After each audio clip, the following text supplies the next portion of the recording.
దేవుని యుద్ధముల గ్రంథం, అలాగే ఆత్మీయ పోరాటాల గురించిన క్లుప్తమైన సారాంశమిది.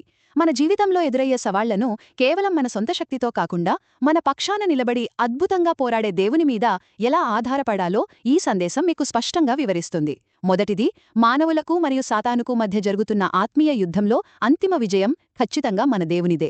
హెబ్రీలకు రాసిన పత్రిక 2వ అధ్యాయం 14వ వచనం, అలాగే ప్రకటనా గ్రంథం 12వ అధ్యాయం 11వ వచనం చెబుతున్నట్లుగా, యేసుక్రీస్తు తన మరణం మరియు రక్తం ద్వారా సాతాను మరణాధికారాన్ని పూర్తిగా నాశనం చేశాడన్నది మనమెప్పటికీ మర్చిపోకూడదు.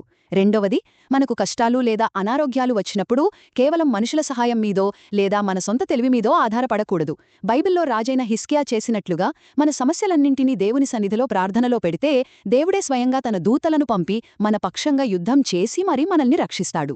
చివరగా, ఈ ప్రపంచ చరిత్ర, రాజ్యాలన్నీ పూర్తిగా దేవుని ఆధీనంలోనే సురక్షితంగా ఉన్నాయన్నది సత్యం. ఎజికియేలు గ్రంథం 37వ అధ్యాయంలోని ఎండిన ఎముకల దర్శనం ప్రవచనం రెండో ప్రపంచ యుద్ధం తరువాత ఇజ్రాయేలీయులు అక్షరాల తమ స్వదేశానికి తిరిగి చేరుకోవడంతో ఎలా నెరవేరిందో చూస్తేనే ఇది మనకు స్పష్టంగా రుజువవుతుంది.